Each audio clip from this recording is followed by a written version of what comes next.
अक्सर इम्यूनिटी कम होने की वजह से मौसम के बदलते ही कई लोगों को कोल्ड एंड कफ की समस्या अधिक रहती है।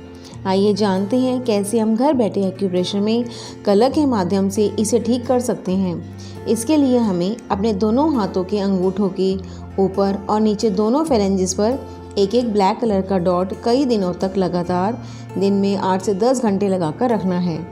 साथ ही साथ आप स्वस्थ हों या बीमार, आपको एक्यूप्रेशर की रिंग नियमित रूप से दिन में 2 से 3 बार 5-5 मिनट के लिए चलानी ही चाहिए। ऐसी और अधिक जानकारी के लिए हमारे चैनल को लाइक और सब्सक्राइब करें। धन्यवाद।